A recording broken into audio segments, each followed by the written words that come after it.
Nous allons donc continuer cette rétrospective dans l'œuvre de Casanova. Alors effectivement, ça n'était pas tout à fait chronologique, puisque, comme vous l'avez compris, il a commencé par des sujets qui concernaient les objets mobiliers, l'Égypte, etc., etc., et le Coran est en quelque sorte presque de la fin, mais enfin bon, la chère histoire du Coran avait le droit de se mettre en premier. J'ai abusé de ma position, mais maintenant nous allons revenir aux origines avec une présentation par Mathieu Tillier, qui a accepté de traverser la rue et peut-être un petit peu plus pour nous parler de reconstituer le quartier du Kasr à Cham à Fustat.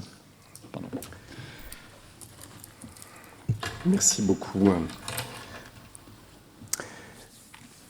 Mesdames et messieurs, c'est un honneur de prendre la parole dans le cadre de ce colloque consacré à l'œuvre de Paul Casanova, et je remercie infiniment le professeur François Desroches de m'y avoir convié. Ma contribution s'inscrit précisément dans la continuité et dans une discussion de son essai de reconstitution topographique sur le Caire et Fustat, en essayant de porter un regard sur un quartier que ses travaux, comme ceux de certains de ses successeurs, comme Sylvie Denoy, ont laissé dans l'ombre. Et pourtant, c'est un quartier absolument fondamental, puisqu'il s'agit du Qasr al-Sham, ou Babylone, que voici à cet endroit, sur le plan de Fustat. Cet essai de reconstitution topographique, publié entre 1913 et 1919, constitue une entreprise colossale. Casanova s'y efforce de restituer le Vier du Caire islamique, quartier par quartier, en s'appuyant principalement sur deux historiens médiévaux, Ibn Durkmaq, mort en 1406, et El-Maqrizi, qui est mort en 1442. L'œuvre est ambitieuse, mais elle est aussi ardue. Ces schémas sont difficiles à articuler les uns aux autres, vous en avez un à l'écran, et c'est pourquoi Sylvie Denoy a entrepris, bien des décennies plus tard, d'en décrire le Caire, d'en reprendre et d'en corriger certaines conclusions. Plus récemment, les travaux de Julien Loiseau ont encore enrichi, avec de nombreuses cartes, le travail et fait progresser notre connaissance du Caire à l'époque mamelouk. Il reste pourtant un angle mort dans cette historiographie, c'est le quartier de Babylone, autrement dit le Qasr al-Sham, autour duquel Casanova ne fait finalement que tourner dans son ouvrage. Et c'est à ce quartier que je voudrais consacrer ma communication en essayant de poursuivre en quelque sorte, si c'est possible, le travail de Casanova. Le Qasr al-Sham, donc voici une vue plus rapprochée. Le Qasr al-Sham, qui est également appelé dans les sources Qasr al-Roum, le fort des Romains, est la forteresse byzantine autour de laquelle se développa Fustat au premier temps de la conquête arabo-islamique. Il se présente sous la forme d'un rectangle irrégulier orienté nord-est-sud-ouest, et il est à forte composante chrétienne et juive. C'est un espace qui a bien retenu l'attention de quelques chercheurs, notamment l'italien Ugo Monre de Villars, qui en a proposé une première ébauche de plan dans les années 1920 dans un article intitulé Ricerche sulla topografia di Qasr al-Sham. Et beaucoup plus tard, et bien plus récemment, un chercheur égyptien qui s'appelle Ahmad Adil Kamal a tenté une reconstitution plus systématique dans son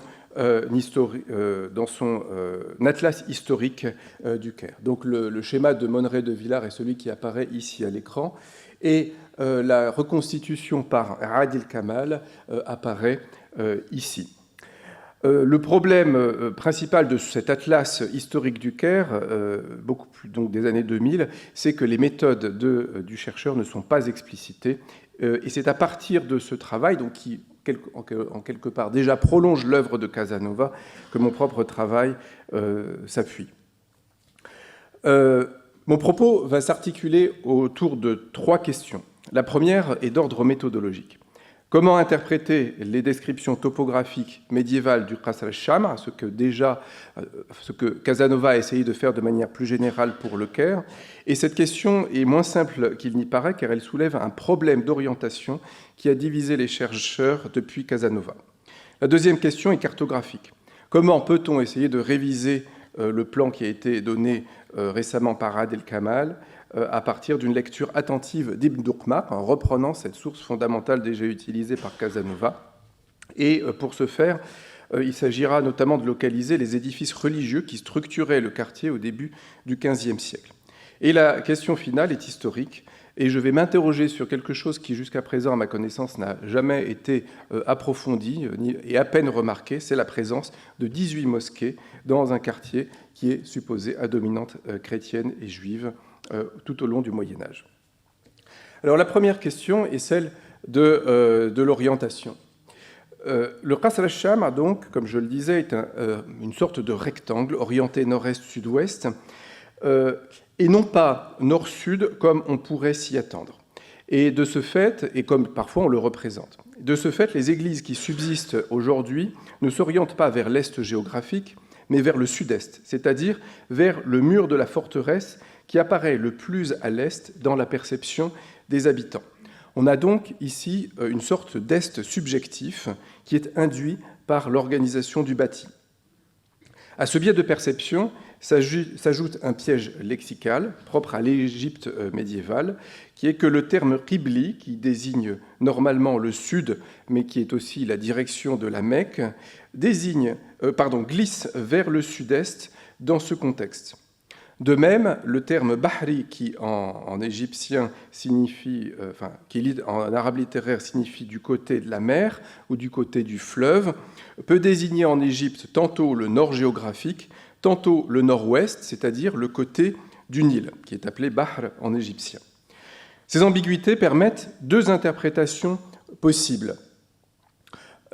Casanova et Monneret de Villars alignent le nord médiéval sur le nord-ouest perceptuel. En revanche, Ad el-Kamal l'aligne sur le nord-est géographique, ce qui provoque un écart de lecture de 90 degrés, qui n'est pas du tout anodin pour la reconstitution du plan. Casanova et Monneret de Villars situent l'entrée principale du quartier, le Darb el-Hajar, au nord-est. Mais cette lecture pose de sérieuses difficultés. Elle place l'autre grand axe, qui est le Darb Mahat el-Qirab, du côté du Nil, au nord-ouest, ce qui est historiquement improbable. Une entrée principale depuis le fleuve paraît difficile, en effet, à cette époque, même si le Nil s'était déjà éloigné du quartier de plusieurs centaines de mètres. Par ailleurs, elle rend l'organisation interne du quartier difficile à expliquer, et notamment la position des mosquées telles qu'elles sont décrites par Ibn Duqmaq au XVe siècle. Cette description des mosquées est tout à fait incompatible avec cette orientation. C'est précisément la raison pour laquelle la relecture que Ad el-Kamal a fait généralement du Caire à partir de Casanova me paraît plus convaincante.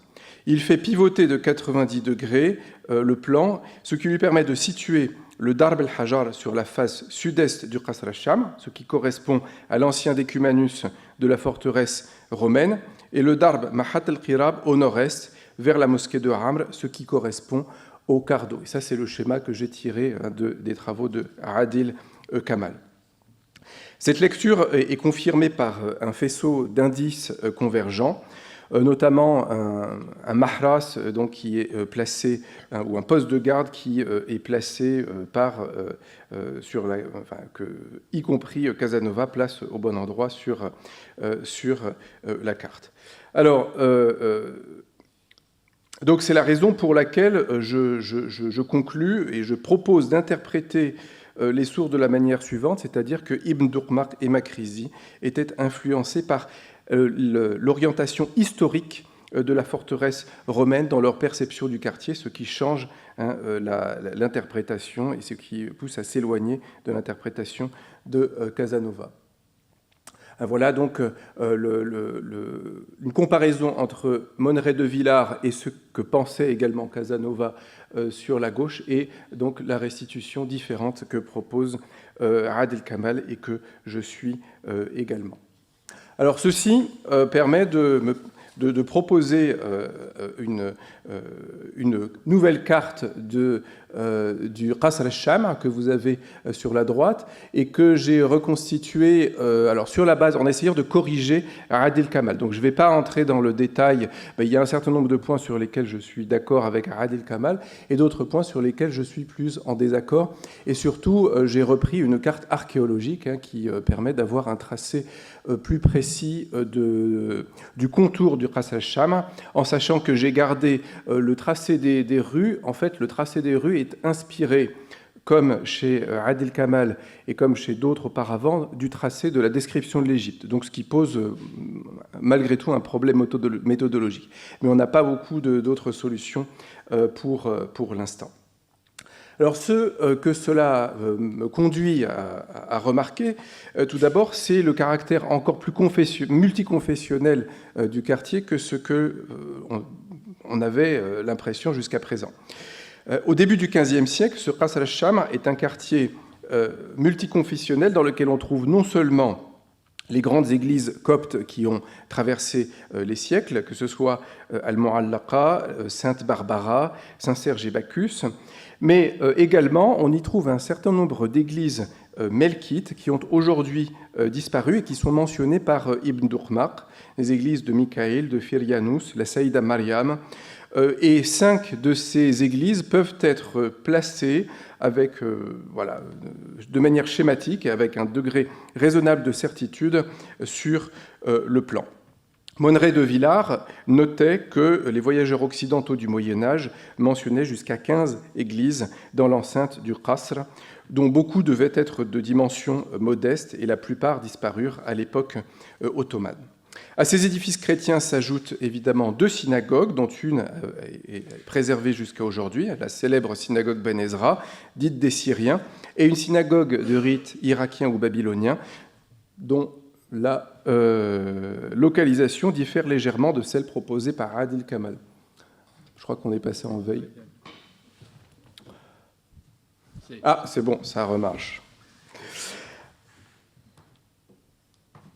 Ce qui est plus curieux, en tout cas lorsque j'ai commencé à lire Ibn Duqmaq, c'est d'y trouver une liste de 18 mosquées que l'auteur du XVe siècle recense dans le Qasr al-Sham.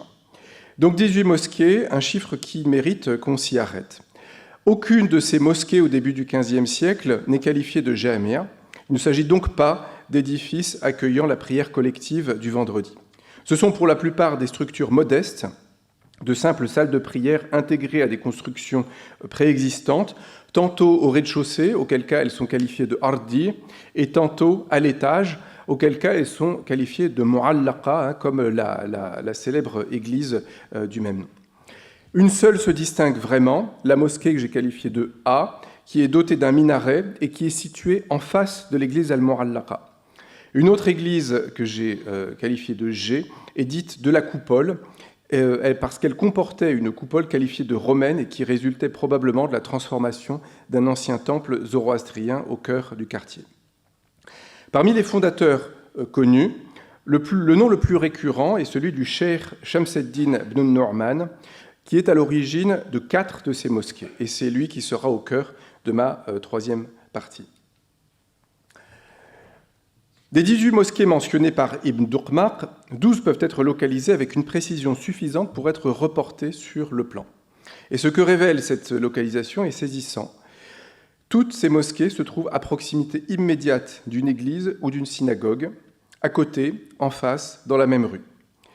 Dans les secteurs dépourvus de lieux de culte non musulmans, aucune mosquée n'est attestée. La seule mosquée dotée d'un minaret se dressait face à l'église al-Mu'allaqa, comme pour répondre à ces tours qui dominaient le quartier depuis le rempart romain. Tout se passe donc comme si les fondateurs de ces mosquées avaient cherché à instaurer une forme de concurrence spatiale et symbolique en s'implantant délibérément au plus près des lieux de culte préexistants. Cette concurrence spatiale ne fut pas abstraite. L'histoire des patriarches d'Alexandrie nous conserve le récit de plusieurs incidents survenus entre 1235 et 1240 autour de la mosquée Ibn Ash-Shamma et l'église Al-Mu'allaqa. En 1235-36, d'abord, une dispute éclate entre le patriarche Cyril III et un muezzin du nom de Salim à propos d'une terrasse que le patriarche voulait couvrir. L'affaire dégénère, la Mu'allaqa est vandalisée. En 1238, des musulmans montent dans le minaret de la mosquée pour lancer un appel collectif à la prière dont le but explicite, selon la source, est de déranger le quartier. En 1240, nouveau saccage de l'église. Ces épisodes illustrent, à mon sens, deux formes complémentaires d'appropriation de l'espace chrétien. L'appropriation sonore, par l'imposition de la voix des muezzins dans le paysage sonore du quartier, et l'appropriation physique, par les tentatives répétées d'empiéter sur les bâtiments de l'église. Le pouvoir intervient à chaque fois pour rétablir le calme, mais le calme ne dure guère. Derrière la dynamique d'islamisation du Qasr al-Sham, au XIIIe siècle, se profile un personnage central, le cheikh Shamseddin ibn Nu'man, qui est mort en 1284. Originaire de Tlemcen, où il naquit aux alentours de 1210, il s'installa à Fustat après des études poursuivies dans diverses régions du monde musulman. C'était un juriste malikite, un théologien ash'arite et un maître soufi réputé, également expert en grammaire arabe. Makrizi rapporte qu'il connaissait par cœur le Kitab de Sibawayh. Makrizi insiste aussi sur sa grande piété, sur son ascétisme, sur son désir de commander le bien et prohiber le mal, une formule qui, dans ce contexte, prend une dimension très concrète. Ibn Nu'man était animé d'une sévérité marquée à l'égard des non-musulmans. C'est donc lui qui fonda les mosquées que j'ai appelées C, H, O et P dans le Qasr al-Sham, et lui-même s'installa, si l'on en croit les sources, dans ce quartier jusqu'à sa mort. Makrizi lui attribue la fondation ou l'aménagement de plus de 300 établissements religieux à travers toute l'Égypte. Parmi les mosquées fondées par Ibn Nu'man, l'une mérite une attention particulière, c'est la mosquée que j'ai appelée H, et qui est, pardon, c'est pas la bonne que je, donc elle est plus haut, qui est connue sous le nom An-Nasr, donc la victoire, ou Al-Fath, la conquête. Son emplacement est stratégique. En effet, elle se trouve entre l'église Saint-Serge et Bacchus, l'église Al-Mu'allaqa et la synagogue Ben Ezra. Ibn Duqmaq semble l'identifier à la zawiya du cheikh Ibn Nu'man, où celui-ci vécut et mourut, et qui demeura aux mains de ses descendants jusqu'à la fin du XIVe siècle.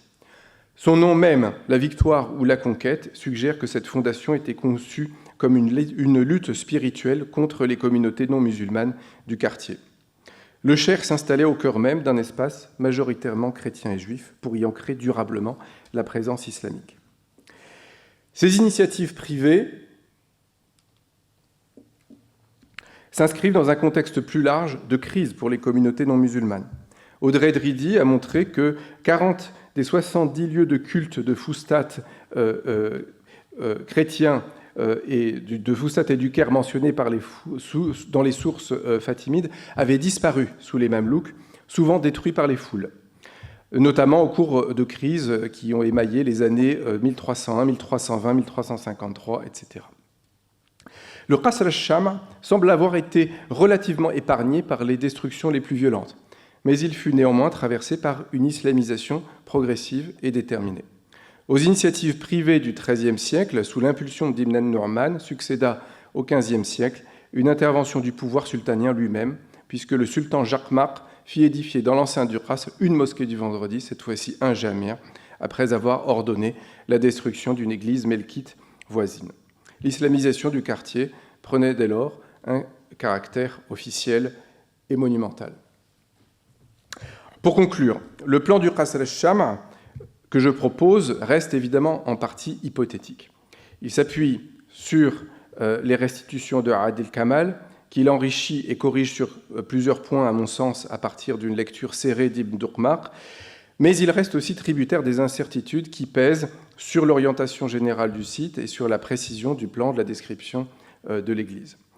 De ce point de vue, j'essaye donc de couvrir un angle mort de l'œuvre de Casanova, mais au bout du compte, je reste tributaire de sa démarche et je ne prétends pas faire mieux que lui. Donc un siècle après, je pense qu'on peut toujours mettre en avant le caractère novateur et extrêmement bien conçu de l'œuvre de Casanova en dépit de quelques défauts.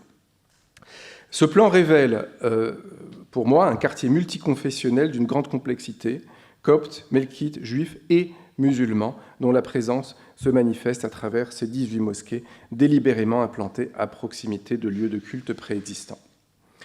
L'islamisation du Qas al-Sham paraît s'être intensifiée dans la seconde moitié du XIIIe siècle, sous l'impulsion d'acteurs privés, au premier chef, le cheikh Shamseddin ibn Norman. Elle fut relayée au XVe siècle par le pouvoir sultanien.